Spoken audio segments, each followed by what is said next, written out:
नमस्कार सभी को। तो देखिए बहुत दिनों से कई लोग हमसे क्लास 11th का जो मैथ्स का पेपर है उसको डिस्कस करने को कह रहे थे। तो यहाँ पर हम लोग मैथ्स का पूरा पेपर लेके आए हैं, जितना डिस्कस कर पाएँगे करेंगे, नहीं तो आपको बता देंगे पूरा पेपर क्या है और कैसे इसको सॉल्व करना है। तो पहले एमसीक्यूज़ हैं, एमसीक्यूज़ हम लोग डायरेक्टली एबीसीडी ऑप्शन में देखेंगे, इसमें बहुत ज़्यादा चक्कर में नहीं रहेंगे क्योंकि देखिए डायरेक्ट अगर एमसीक्यू आएगा तब ठीक रहेगा, वरना कोई मतलब नहीं है। जैसे नल सेट पूछा गया है, इनमें पूछा गया है कौन-सा नल सेट है, ये आपको यहाँ पर बताना है। तो नल सेट जो आपको मिलेगा वो डी ऑप्शन में मिलेगा, ये आपका क्या है, नल सेट है। Let R be the relation in set N given by R, ये आपको दिया गया A is equal to B minus two, B greater than 4, then अब बताना है यहाँ पर कौन सी बात जो है वो सही है, ये पूछा गया। देखिए ये बहुत बेसिक सा क्वेश्चन है, इसमें आप निकालिएगा जो बी ऑप्शन आपको मिलेगा वो बिल्कुल सही होगा। Let function R to R दिया हुआ है, given f x is equal to x square, the range of f is. अब एफ की आपसे रेंज पूछी गई है, ये बताना है आपको। तो रेंज क्या होगी इसकी, जीरो से लेके इन्फिनिटी तक होगी, लेकिन याद रखिए जीरो बिग ब्रैकेट में, इसका मतलब जीरो भी इंक्लूडेड है। ए की वैल्यू आपको दी गई है 3,4,5,6, then which of the following statement is true, तो कौन सा स्टेटमेंट सही है इसमें। तो इसमें अगर आप देखेंगे तो बी ऑप्शन सही है, 4 और 5 बिलोंग्स टू ए। अब यहाँ पर दे दिया गया f x is equal to x cube minus one upon x cube, आपको f x plus f one upon x निकालना है। मतलब एफ एक्स तो आपको दिया ही था, फिर वन अपॉन एक्स भी कर देना है, और जब आप करेंगे तो आपको आंसर क्या मिलेगा, जीरो मिलेगा, क्योंकि सबके सब क्या हो जाएंगे, ये एक्स क्यूब था तो one x minus x cube एक माइनस में आ जाएगा और एक one upon x cube plus में आ जाएगा, तो कट के जीरो हो जाएगा। Degree measure of angle subtended at the centre of circle of diameter 50 centimetre by an arc length 11 centimetre is, तो theta is equal to l by r कर लीजिए, उससे आसानी से आ जाएगा, थीटा निकल जाएगा आपका, पहले रेडियन में निकलेगा फिर उसको आपको डिग्री में कन्वर्ट करना पड़ेगा। तो इसका जो आंसर आएगा 25 डिग्री 12 मिनट्स आएगा। अगले में दिया गया साइन एक्स की वैल्यू 1/2 है माइनस में, x lies in the fourth quadrant, आपको दे दिया गया जो एंगल है वो फोर्थ क्वाड्रेंट में आ रहा है। वैल्यू ऑफ कॉस 2x, तो आपको बताना है कॉस 2x की जो वैल्यू होगी वो क्या होगी, 1/2 होगी। ठीक, आगे देखिए कहा गया इमेजिनरी पावर 37 है, यहाँ पे 67 है। आपको देखिए आई की पावर 4 जो होता है वो 1 होता है, उस हिसाब से आप निकाल सकते हैं। यहाँ आई बच जाएगा, प्लस यहाँ पर क्या हो जाएगा, ये 60 आई क्यूब बचेगा, यहाँ पे यहाँ आई क्यूब बचेगा, क्योंकि 64 आप देखेंगे तो कट जाएगा तो 1 में आ जाएगा, लेकिन 64 के बाद 3 बचेंगे तो आई क्यूब। अब आई क्यूब को माइनस आई भी लिखा जा सकता है, क्योंकि आई स्क्वायर जो होता है माइनस 1 होता है, तो इसको लिख सकते हैं i minus one upon i, minus one upon i, क्योंकि प्लस में था माइनस में आ जाएगा। फिर आप इसको क्या कर लीजिए, आई आई ऊपर से मल्टीप्लाई डिवाइड करके पूरा इसको आपको सॉल्व करना पड़ेगा तरीके से, और जब सॉल्व करेंगे तो 2i will be the correct answer. आगे बढ़ते हैं, सॉल्यूशन ऑफ इनइक्वालिटी, आपको एक इनइक्वालिटी दी गई है और x बिलोंग्स टू r। अब आपको बताना है इसका जो x की वैल्यू है, मतलब पूछा गया है सोल्यूशन क्या होगा, मतलब x की वैल्यू पूछी गई क्या होगी। तो x की वैल्यू आपको मिलेगी माइनस इन्फिनिटी से 5 और 3 से infinity. np3 is equal to 20x np2, then the find the value of n, तो यहाँ पर n की वैल्यू निकालनी है। तो ncr npr में क्वेश्चन है, ठीक है, परमुटेशन वाली चीज जो होती है। तो इसमें जो सही आंसर होगा वो क्या होगा, 22 होगा, इसको आप सॉल्व करिएगा 22 आ जाएगा। In how many can letter of the word pencil be arranged so that E and N always comes together? तो E और N को क्या रखना है, साथ में रखना है, बाकी सबको केवल चेंज करना है। तो बताना है कितने ऐसे मेथड्स हो सकते हैं जिससे ये चीज करी जा सकती है, तो 240 मेथड्स होंगे। अगले में कहा गया fourth term in the expansion, next पे आते हैं, 12th क्वेश्चन में कहा गया fourth term in the expansion of x square plus 3/x whole की पावर 4 इज। तो यहाँ पर बाइनोमियल थ्योरम आप लगाएंगे और आपको 108/x आंसर मिल जाएगा। ये है फोर्थ टर्म, जो एक्सपेंशन होगा जब आप करेंगे तो जो चौथा टर्म मिलेगा वो 108/x मिलेगा। If a B c are in G P, r is the common ratio between them, then the value of a minus b upon b minus c is equal to, तो यहाँ पर आपको बताना है दोनों जो वैल्यू होगी वो क्या होगी, 1/r के बराबर वैल्यू होगी। In which octant does the point 6 5 minus 1 lie, तो कहाँ पे लाई करेगा, तो ये जो है सिक्स ऑक्टेंट में लाई करेगा, तो सी ऑप्शन बिल्कुल सही है इसका। What is the perpendicular distance P, आपको दिया गया है, इससे एक्स वाई प्लेन की परपेंडिकुलर डिस्टेंस बतानी है क्या होगी, 6 7 8 की एक्स वाई से आपको बताइए परपेंडिकुलर डिस्टेंस क्या होगी। तो ये होगी आपके पास में 8, ठीक है, क्या होगी 8 होगी। एक्स वाई प्लेन में जेड वाली जो है वही क्या हो जाती है, परपेंडिकुलर डिस्टेंस हो जाती है। Mean deviation about the median, देखिए यहाँ पे भी एक बहुत इंपॉर्टेंट क्वेश्चन है, इसमें पूछा गया है जो मीन डेविएशन है मीडियन के अबाउट, उसका डेटा आपको दे दिया गया है एक, और पूछा गया है कितना होगा, ठीक है। तो इसको आपको सबको सॉल्व करना पड़ेगा, बड़े क्वेश्चंस हैं, तो इसका जो आंसर होगा वो ए ऑप्शन होगा। हम आपको फिलहाल आंसर बता दे रहे हैं, सॉल्व आपको पूरा करना आना चाहिए। वैसे इसको नहीं भी सॉल्व करेंगे और मान लिया सेम आंसर क्वेश्चन आता है, सीधे आंसर लगा दीजिएगा। E and F R the events, अब देखिए प्रोबेबिलिटी की दे दी गई, प्रोबेबिलिटी एफ की दे दी गई, ई और एफ होने का एंड में दिया गया है 1/8। अब यहाँ पे दिया गया है probability of event not E not F, मतलब ई भी ना हो एफ भी ना हो, उसकी प्रोबेबिलिटी क्या हो जाएगी, तो ये 3/8 होती है। 3 coins हैं tossed once, the probability of getting at least 2 heads is given by, तो कम से कम 2 हेड। अब आपको यहाँ पे क्या करना पड़ेगा, जितने आठों के आठों आउटकम्स बन सकते हैं वो बनाने पड़ेंगे, ठीक है। और फिर कम से कम 2 हेड चाहिए, मतलब 2 हेड भी हो सकते हैं, 3 हेड भी हो सकते हैं, ठीक है। अब ऐसा नहीं है कि 1 हेड होगा तो वो उसमें नहीं इंक्लूडेड होगा, वो नहीं देखा जाएगा उसमें, तो इसमें 1/2 इसमें आंसर हो जाएगा। आगे बढ़ते हैं, असर्शन दिया गया है, रीजन दिया गया है। इसमें देखिए क्या कहा गया, असर्शन में कहा गया if a is equal to a, b की वैल्यू आपको दी गई है x is multiple of 5, then a intersection b is equal to x is multiple of 15। यहाँ पे ये जो स्टेटमेंट है बिल्कुल सही है, रीजन भी आप देखेंगे तो इसमें सही है, एक्सप्लेनेशन भी सही है, इसमें ए ऑप्शन सही है। और इसमें tan थीटा दिया गया है, sin थीटा दिया गया है, बट नॉट -4/5, मतलब साइन tan थीटा की वैल्यू आपको ये दे दी गई। फिर आपसे पूछा गया क्या साइन थीटा जो होगा वो यही होगा, तो ये गलत है, ठीक है, ये गलत है, आपको स्टेटमेंट गलत दिया है। If tan theta is positive, theta lies in first quadrant और द थर्ड क्वाड्रेंट, ये बिल्कुल सही है। असर्शन गलत है, रीजन सही है, मतलब डी ऑप्शन हो जाएगा। आगे बढ़ते हैं, सेक्शन बी के क्वेश्चन सब देखेंगे। अब सेक्शन बी के क्वेश्चन जो है थोड़े से बड़े आपके होने वाले हैं, ठीक है। आपको यू दे दिया गया है इतना, ए दे दिया गया ये, बी दे दिया गया ये, verify that a union b dash is a dash intersection b dash, ठीक है। तो पहले आप क्या कर लीजिए, आपके पास में देखिए क्या दिया है, ए यूनियन बी आपको दिया नहीं दिया है, तो पहले ए यूनियन बी निकाल लीजिए, वो क्या हो जाएगा 2,3,4,5 हो जाएगा, ये आपका ए यूनियन बी हो गया, ठीक। फिर आपको क्या निकालना है, ए यूनियन बी डैश निकालना है, तो ये आपको क्या मिल जाएगा 1,6 मिल जाएगा, ठीक है, 1,6 मिल जाएगा ए यूनियन बी डैश में, क्योंकि यूनिवर्सल सेट ये था, यही केवल बचा रह गया था। इसके बाद आप क्या कर लीजिए, ए डैश इंटरसेक्शन बी डैश निकाल लीजिए, तो इसका जो इंटरसेक्शन होगा वो भी 1,6 ही आपको मिल जाएगा। ऐसे ऐसे सीधे लिख के आप क्या प्रूफ कर देंगे कि ये वेरीफाई हो गया। अब देखिए अगले क्वेश्चन पे आते हैं। अगले क्वेश्चन में कहा गया x plus i y is equal to ये, prove that x square plus y square is equal to 1, ठीक है। अब आपको क्या प्रूफ करना है, x square plus y square जो है वो 1 के बराबर है। तो पहले x प्लस आई वाई की आपको वैल्यू दी गई थी, अब आपको क्या करना है, x माइनस आई वाई निकाल लेना है। तो x माइनस आई वाई निकालेंगे तो जहां जहां प्लस है वहां वहां आप क्या कर देंगे, माइनस कर देंगे, और जहां जहां माइनस है वहां वहां क्या कर देंगे, प्लस कर देंगे, मतलब i की वैल्यू चेंज कर देंगे।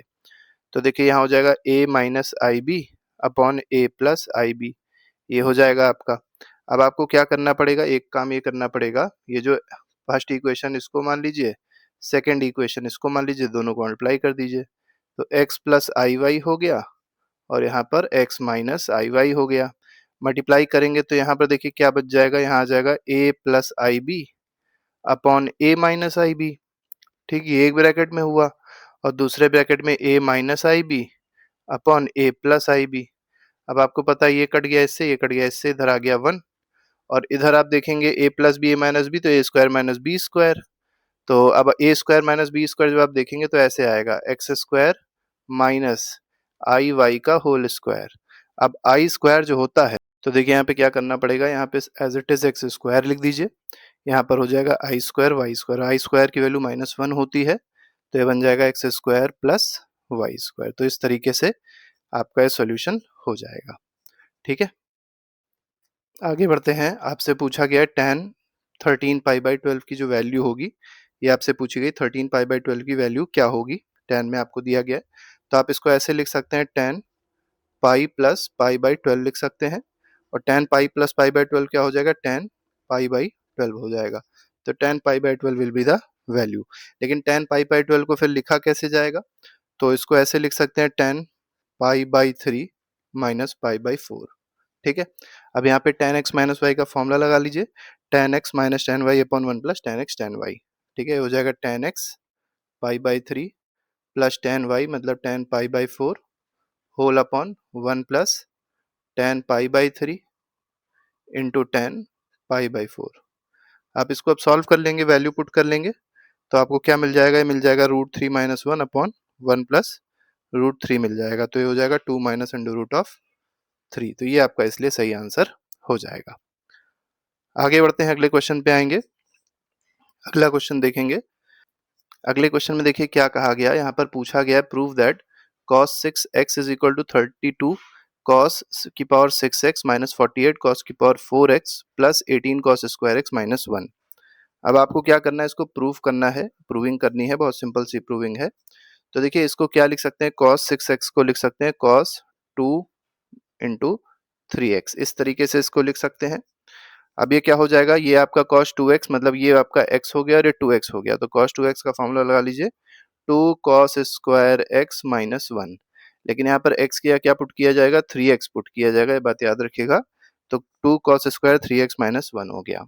अब यहाँ पे cos स्क्वायर 3x का आपको फॉर्मूला पुट करना पड़ेगा। cos square 3x, cos 3x का फॉर्मूला आपको पुट करना पड़ेगा और होल स्क्वायर हो जाएगा। तो cos 3x का फॉर्मूला क्या होता है? 4 cos cube x minus 3 cos x, ये फॉर्मूला होता है। तो इसका क्या कर दीजिएगा? होल स्क्वायर कर दिए, तो a माइनस बी का whole square, a square plus b square plus 2ab। फिर आप पूरे को जब सॉल्व करेंगे तो आपका जो बन जाएगा वो क्या हो जाएगा? 32 cos की पावर 6x माइनस 48 cos की power 4x plus 18 cos square x minus 1। मतलब यही सेम चीज आपकी अब सॉल्व करने के बाद आ जाएगी। Find the mean and variance of first 10 natural numbers. तो पहले जो 10 नेचुरल नंबर्स हैं उसका मीन बताना है आपको और वेरिएंस बताना। तो मीन तो देखिए बहुत सिंपल सा है। मीन में क्या करना होगा? सारे नंबर्स जो हैं पहले नेचुरल नंबर्स क्या होंगे? 1 से लेके 10 तक, 1 2 3 4 ऐसे ऐसे करके 10 तक लेके चले आइए और सीधे सीधे सबको जोड़ के डिवाइड बाय 10 कर दीजिए। ठीक है, तो जब डिवाइड बाय 10 करेंगे तो आंसर 55 अपॉन 10 आ जाएगा। इसका मतलब 5.5 मिलेगा। ठीक, वेरिएंस पूछा गया, वेरिएंस कैसे निकलेगा? तो वेरिएंस का मतलब होता है सिग्मा स्क्वायर, ये हो जाएगा 1 अपॉन एन और यहाँ पे ये लगा देंगे x i minus x bar का होल स्क्वायर कर दीजिएगा। ठीक है, तो इसमें हो जाएगा 1/10 और ये हो जाएगा 2 से मल्टीप्लाई कर दीजिए और फिर इस तरीके से जो भी वैल्यू है एक्स आई माइनस एक्स। अब एक्स आई जैसे मान लीजिए आपका क्या है? पहला पहला आपका एक्स आई 1 है और एक्स बार 5.5 है, तो इस तरीके से सारे के सारे आपको ऐड करने पड़ेंगे। फिर जब आप सबको ऐड करेंगे और इंटू 1/10 जो भी चीजें हैं इससे मल्टीप्लाई कर दीजिएगा, तो मेनली आपका जो बनेगा वो कितना आ जाएगा? 8.25 इसका आंसर आपका बन जाएगा। आगे बढ़ते हैं, क्वेश्चन नंबर 25 देखिए। 25 क्वेश्चन में क्या कहा गया? A person has 2 parents 4 grand parents 8। अब देखिए 2 4 8 ये जीपी बन रहा है। Find the number of his ancestor during 10th generation preceding his own. तो देखिए ए की वैल्यू यहाँ क्या मिल रही है? 2 मिल रही है। आर की वैल्यू भी 2 मिल रही है। एन की वैल्यू आप 10 देख रहे हैं क्योंकि यहाँ पर 10th पूछा गया है 10वें उसमें। तो एस एन का फॉर्मूला लगा लीजिए। एस एन क्या हो जाएगा? A r n minus 1 upon r minus 1। तो हो जाएगा 2 इंटू 2 की power n minus 1 upon 2 minus 1। ठीक है, यहाँ 2 की पावर 10 रख दीजिएगा, तो ये क्या बन जाएगा आपका? 2 इंटू 1024 माइनस 1 हो जाएगा। तो ये हो जाएगा 2046। तो 2046 इज द करेक्ट आंसर। तो इस तरीके से आप इसको आसानी से कर सकते हैं। आगे बढ़ते हैं। अब देखिए वही सेम क्वेश्चन इस समय भी दिया गया है। इसमें मेनली आपको क्या दे दिया गया? आपको nth टर्म दे दिया गया है। ठीक है, और nth टर्म का आपको फॉर्मूला लगा देना है। nth टर्म का फॉर्मूला क्या होता है? A n is equal to a r n minus 1। A n कितना है? 13107। 2 इज इक्वल टू ए कितना है? 2 इंटू, अब आर आप देख सकते हैं, आर दोनों को डिवाइड कर दीजिए, आर आ जाएगा तो 4 की पावर एन माइनस 1। फिर आप सॉल्व कर लीजिएगा तो जो एन की वैल्यू आएगी वो 9 आएगी इस केस में। ठीक है, अगले क्वेश्चन पे आते हैं। इवैल्यूएट कहा गया है, बायनोमियल थ्योरम आपको लगाना पड़ेगा। बायनोमियल थ्योरम लगा के आपको इसको सॉल्व करना पड़ेगा। इसमें आपको बायनोमियल थ्योरम लगाना है, इसमें भी बायनोमियल थ्योरम लगाना है। थोड़ा सा बड़ा हो जाएगा इसलिए बता नहीं रहे हैं, लेकिन फिलहाल आपको आंसर बता देते हैं। आप इसका सॉल्यूशन कर लीजिएगा अपने आप से। 2a की पावर 8 बनेगा प्लस 12 ए की पावर 6 बनेगा, माइनस 10 ए की पावर 4 बनेगा, माइनस 4 ए स्क्वायर प्लस 2, ये आपका बन जाएगा। ठीक है, इसमें बना भाई चाहे तो इसको भी कर सकते हैं, इसमें भी कोई दिक्कत आपको नहीं होनी चाहिए। ठीक है, तो कर लीजिएगा। Find the coordinates of the foci, the vertices, length of major axis, minor axis, eccentricity. ये सारी चीजें आपको बतानी है। ठीक है, तो पहले देखिए इक्वेशन जो होती है इक्लिप्स इलिप्स की जो इक्वेशन होती है वो क्या होती है, क्योंकि देखिए इलिप्स दिया गया है तो इलिप्स की इक्वेशन होती है x square plus upon a square plus y square upon b square is equal to 1 होता है। ठीक है, अब यहाँ पर जो आपको एक्स स्क्वायर अपॉन पहले 36 को पूरे में डिवाइड कर लीजिए। ठीक है, तो ये हो जाएगा एक्स स्क्वायर अपॉन 4 प्लस y square upon 9 is equal to 1 हो गया। तो यहाँ से a की वैल्यू आपको 2 मिल जाएगी और b की वैल्यू आपको 3 मिल जाएगी। ये आपका यहाँ से हो जाएगा। ठीक है, a और b और आ गया आपके पास में, तो c निकाल लीजिए। c क्या हो जाएगा, under root of a square minus b square, मतलब अंडर रूट ऑफ 5 आ जाएगा। तो ये आपका अंडर रूट 5 c आ गया। तो फोकस क्या है, फोकस हो जाएगा 0,√5 और 0,-√5, यही c था, इससे हम लोग ने फोकस निकाल लिया। वर्टिसेस अगर आपको बताने हैं तो हो जाएगा 0,3 और 0,-3, ये आपके वर्टिसेस हो जाएंगे। लेंथ ऑफ मेजर एक्सिस बतानी है तो ये 6 यूनिट हो जाएगी। माइनर एक्सिस बतानी है तो वो 4 यूनिट हो जाएगी। इसको डबल कर दिए तो माइनर एक्सिस, इसको डबल कर दिए तो मेजर एक्सिस की लेंथ। इसेंट्रिसिटी का फॉर्मूला होता है c अपॉन ए। c आपको पता ही है √5 है, a आपको पता है 3 है, तो √5/3 हो जाएगा। लेटेस्ट रेक्टम क्या होता है, 2b² a होता है, तो 2b² a करके भी आप इसको निकाल सकते हैं, 8/3 आ जाएगा। तो इस तरीके से क्या आसानी से क्वेश्चन आपका हो जाएगा। आगे बढ़ते हैं, अगले सवाल पे आते हैं। अगले क्वेश्चन में कहा गया a manufacturer has to 600 litres of 12% solution of acid. अब देखिए यहाँ पर जो क्वेश्चन दिया गया है इसमें कहा गया 3600 लीटर्स है, 12% सॉल्यूशन ऑफ एसिड है। How many litres of 30% acid solution must be added so that the acid content in the resulting mixture will be more than 15% but less than 18%। तो देखिए क्वेश्चन के हिसाब से आप क्या कर लीजिए, इक्वेशन बना लीजिए। पहली इक्वेशन क्या हो जाएगी, 30% ऑफ एक्स प्लस 12% ऑफ 600, ये ग्रेटर देन किसके है, 15% ऑफ एक्स प्लस 600 के, ये ज्यादा है इससे। ठीक, दूसरी इक्वेशन क्या आ जाएगी आपके पास है, क्योंकि देखिए ग्रेटर देन 15% कहा था। दूसरी इक्वेशन आ जाएगी 30% ऑफ एक्स प्लस 12% ऑफ 600, ये आपका क्या आ जाएगा, ये लेस देन आ जाएगा 18% ऑफ एक्स प्लस 600। तो इस तरीके से फिर अब आपको क्या करना है, वैल्यू फाइंड आउट कर लेनी है। दो इनइक्वालिटीज आ गई, अब आपको एक्स की वैल्यू फाइंड आउट करेंगे तो ये मतलब एक्स जो आएगा ग्रेटर देन 120 आएगा और लेस देन 300 आएगा। ठीक है, तो ये हो जाएगा, इस तरीके से आप इसको कर सकते हैं। मतलब एक्स की वैल्यू ग्रेटर देन 120 है और लेस देन क्या है, लेस देन 300 है। आगे बढ़ते हैं, इस क्वेश्चन को भी आप इसी तरीके से चाहे तो कर सकते हैं। अगले में देखिए क्या कहा गया है, 3 लाइन्स हुज इक्वेशन। अब 3 लाइन की इक्वेशन दी गई है, कॉन्करेंट है, शो दैट, ये आपको बताना है, मतलब ये इक्वल होना चाहिए। जो आपको मतलब एक इक्वेशन दी है उसको आपको प्रूव करना है। ठीक है, तो क्या कर लीजिए, देखिए आसान है लेकिन थोड़ा सा दिमाग तो लगाना ही पड़ेगा। तो देखिए पहले इक्वेशन 1 जो दी गई है और इक्वेशन 2 जो दी गई है, मतलब अगर आप पहली इक्वेशन देखें ये वाली, दूसरी इक्वेशन देखें ये वाली, दोनों इक्वेशन को अगर आप सॉल्व करेंगे तो दोनों इक्वेशन को सॉल्व करने से आपको x की जो वैल्यू मिलेगी वो मिलेगी c1 minus c2 upon m2 minus m1, ये मिलेगी इक्वेशन नंबर 1। इसी तरीके से आप सॉल्व करने पे y की वैल्यू अगर आप फाइंड आउट करेंगे तो आ जाएगी m2 c1 minus m1 c2 upon क्या आ जाएगा, m2 माइनस m1 आ जाएगा। ये इक्वेशन नंबर 2 आ गई। अब देखिए आपके पास में x है, आपके पास में y है। अब x और y दोनों होने के बाद में आप क्या कर सकते हैं कि इस जो थर्ड इक्वेशन थी, इस थर्ड इक्वेशन में आप इसकी वैल्यू को पुट कर देंगे। जब थर्ड इक्वेशन में वैल्यू पुट करेंगे तो आपको ये इक्वेशन फाइनली मिल जाएगी। तो बहुत ज़्यादा मेहनत नहीं करनी पड़ेगी, आराम से आपका हो जाएगा। ठीक, अब देखिए यहाँ पर पूरा पूरा आपको टेबल बनाना पड़ेगा। क्लास दिया है, फ्रीक्वेंसी दी हुई है। पहले तो मिड पॉइंट देखिए इन सबका। हाँ, तो अगला जो हो जाएगा वो मिड पॉइंट हो जाएगा। फिर उसके बाद एफ आई एक्स आई वाली एक टेबल बनानी पड़ेगी और फिर x i minus x bar का होल स्क्वायर वाली टेबल बनानी पड़ेगी। ठीक है, और फिर f i x i minus x bar का होल स्क्वायर की टेबल, मतलब बहुत सारी आपको टेबल इसमें बनानी पड़ेगी। बहुत बेसिक सा क्वेश्चन है, मीन बताना है, वेरिएंस बताना है, स्टैंडर्ड डेविएशन बताना है। मीन के लिए आप फॉर्मूला जो यूज करेंगे वो बता दे रहे हैं, ये हो जाएगा 1/n सिग्मा fi xi। ठीक है, fi xi आपको टेबल से मिल जाएगा, इसका आंसर आपको 62 मिलेगा। वेरिएंस जो होता है वो सिग्मा स्क्वायर होता है, इसमें आप फॉर्मूला लगाएंगे 1/n हो जाएगा, ये हो जाएगा सिग्मा, fi हो जाएगा xi माइनस x बार का होल स्क्वायर हो जाएगा। इसको आप सॉल्व करेंगे तो ये आपको 201 आंसर देगा सिग्मा स्क्वायर। ठीक है, स्टैंडर्ड डेविएशन निकालना है तो standard deviation under root of variance होता है, तो अंडर रूट 201 हो जाएगा, इसका मतलब 14.18 हो जाएगा।